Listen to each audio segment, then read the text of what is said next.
So obviously I'm Emma and I work for Endorphin. We have Entice, which is our external marketing agency, and then we also have Endorphin, which is internal comms.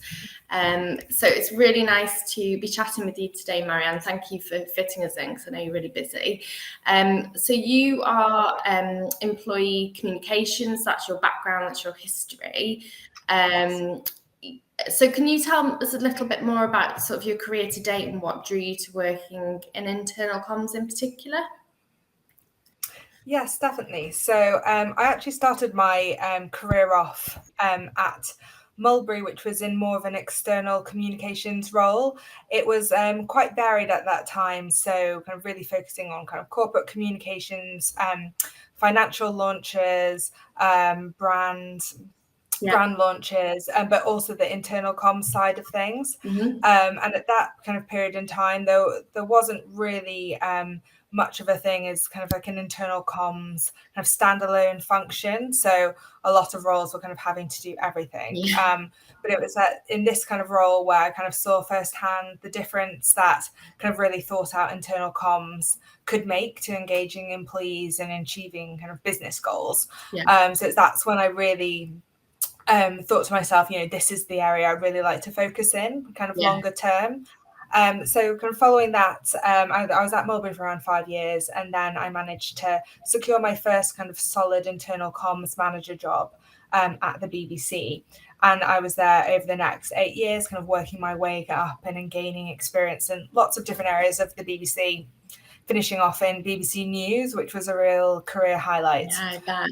And since then, I've led the internal comms function at the sports broadcaster DAZN, and then recently moved to Manchester, now in a consultancy position at Siemens. Great, amazing. So going back to what you said earlier as well, I think I've found a lot of places recently are creating, I know a lot of businesses do have like people and culture roles, internal comms roles, but it's surprising the amount of people that will just think that it lands with HR, and HR are trying to do everything, scramble around and put all these policies and make sure everyone's compliant with everything, but also deal with employee issues, but then try and communicate to employees. And it's just, I do feel like now we're starting to separate the need, and people are seeing the need to have separate functions, like you say.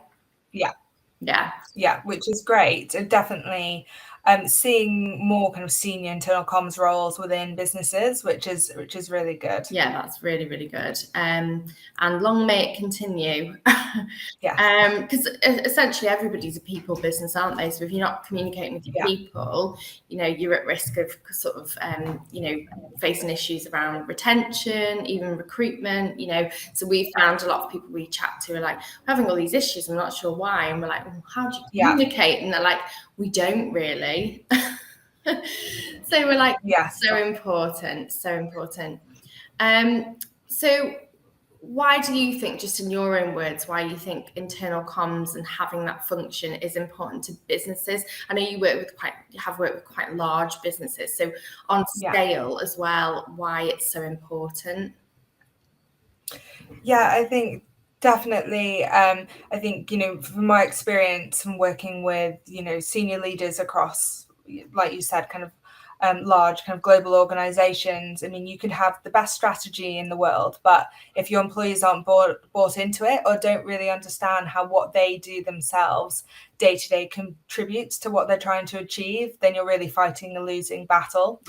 And I think there's been some great research and kind of proven evidence these days that, kind of financially highly performing kind of companies really have those kind of highly motivated and engaged employees compared to kind of underperforming companies. So I think, the proof's in the pudding there, and you just have to have that engagement if you want to achieve your business strategy and goals. Totally. No, that's a really, really good point, actually. Yeah. And like you said, the studies and the evidence is there to show that highly engaged and motivated employees do produce like better productivity, great results for the business. So I think that's a really, really good point. So have you got any specific examples of when you've seen like really successful or really unsuccessful internal comms sort of strategies come into play? Anything that's really worked, anything that really hasn't, in your opinion? Yeah, I think for me, success always just comes from really listening to leaders and employees to kind of create your strategy. I always really have like a really strong kind of data-led approach, and I've got a lot of experience kind of working with kind of employee Yeah, surveys. But you can have all the best data, but you really need to understand, what's kind of behind that. So doing kind of focus groups, listening sessions, yeah, to really understand what you're kind of wanting to achieve, has like definitely has the best success in my opinion. yeah. And never have like a one size fits all approach. Mm. Really make sure you're adapting your comms to your different audiences and geographies is key. Yeah, no, that speaking about like adapting it to audiences as well, I read some stats somewhere. I'm not entirely sure if it's going to be remotely accurate, but I think it was something like by like 2020, or I want to say 2025, something like that, a really high percentage of the workforce are going to be Gen Z. And they're Yeah. expecting massively different things from their organization in terms of communication, in terms of things like social responsibility. I mean, we've just gained B Corp accreditation in the last week or so that's really exciting for us. And we know it's really important to a lot of our team members who want to see us doing really good things and doing more charity work and doing more things in the local community and improving our general how we look after our own team here. Workplace well-being, etc. So I think, from your opinion, do you feel there's going to be again another shift in how we're communicating with employees based on the fact that a lot of them coming through the ranks are going to be Gen Z? Yeah, definitely. And I think what you're saying about the kind of the social kind of responsibility subject being so important now, especially with like Gen Z, is definitely something that I'm seeing. I'm seeing more and more that kind of employees are wanting a really robust ESG strategy in place, and in particular the younger generations. And they really want to know that their organization is really making a difference. And I think where internal comms kind of comes into place is having that impact on the employee experience to really foster that culture where everybody knows the part that they can play and how they can really understand the strategy. Yeah, that's good. And it is getting everybody involved, because it's all very well having these strategies at the top that you can present to the board and things like that. But it's how you kind of simplify it and break it down for people on the ground to understand and what they can do to, like you say, play the part. Because anything that employees are doing, we've got a client today who are out on a charity boat race in Liverpool waters, and that's amazing social content, because it's great for them, because we're tagging lots of their clients in the post, people they work with, they're a headline sponsor, but also it's like put all the teams together, they've been doing training sessions together, so all their internal happenings and activities are actually becoming really good external sort of content as well, so it kind of works both ways, I think. Yeah, and I think definitely what I hear from especially kind of younger employees is that it really has to feel genuine and authentic, not just like a box ticking exercise. And like you said, that comes in making sure that they're getting involved and being able to play their part as well, instead of just being kind of top down. Yeah, no, absolutely. And find out what, like you say, surveys and stuff can sometimes be full with things like that, because I think not everybody, not one size fits all, like you said, not everybody wants to go and volunteer at a food bank, or it doesn't fit everybody's lifestyle. If they've got young children, they can't necessarily do team socials or go out. So it's kind of like getting your information together and really getting to know your employees, or if it's a massive company, finding a way to get to know your employees on a sort of ground level basis, to be able to actually find out what they want and how they want to be communicated with. Is email the best thing? Is an app better? Or are there different ways to communicate with them? How often do they want to be communicated with? Is it bombarding them if you're like sending them daily newsletters, things like that? So kind of like what you said about, surveys, if you use the data, can be really useful. Yeah, no, definitely. Totally agree.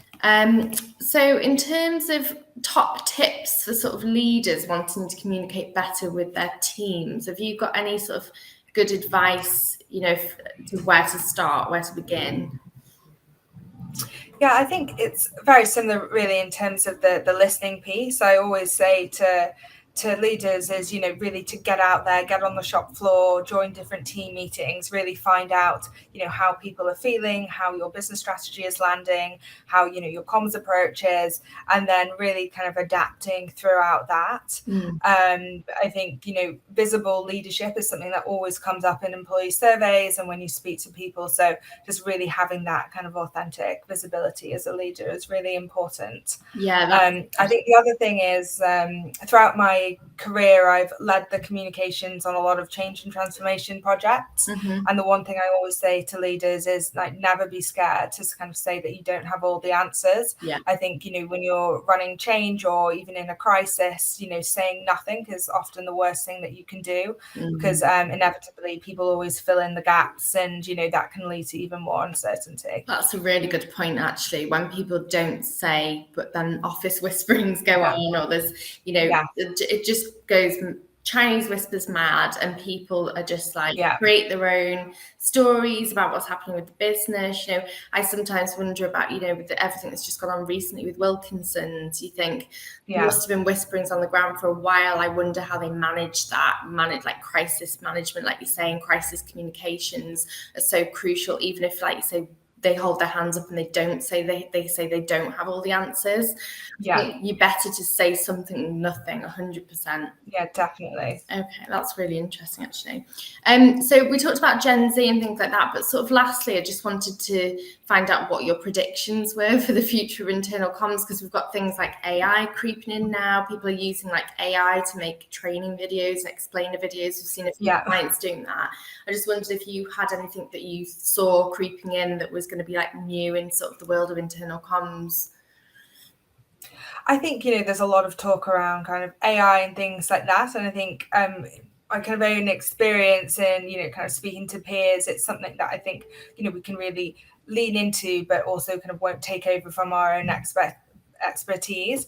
I think just the importance again of internal comms, I think, is just really becoming more prominent within kind of businesses. And I think our skill set is being so much more valued now. And I think even the other day I was reading an article, the Harvard Business Review, and it was really highlighting how, internal communications can be the greatest driver of your revenue. So I think, my prediction would be that, hopefully the importance of internal comms as a core discipline will just continue to be there within businesses at the top level. That's very good news for all of us involved in internal comms. No, it's great. It's really great to hear that you think that as well, because I don't see how communicating with your people, businesses are always going to be based around people, selling to people, employing people. How that could ever stop. It can only improve and continue, surely. So that's really good news for the world of internal comms, I would say. Yes, hopefully. Hopefully we'll all still be in jobs and AI won't take over. ChatGPT won't be writing sort of communications to our employees. I actually wrote my sister's wedding speech for the weekend. I'm doing a Sister of the Bride speech, which is quite traditional, but she wanted one because it was all very like lots of men speaking. I was like, we need a girl to speak. And my other half was like, I read it out and he's like, did you use ChatGPT for that? I was like, how rude. How rude. No, I didn't. It was a poem and I wrote it from the heart. So I was quite flattered at the same time. So I thought, oh, you must think it sounds really professional. Oh, but no, it's been so nice to chat to you, Marianne. Thank you for you too. talking to us. So I will now end the recording.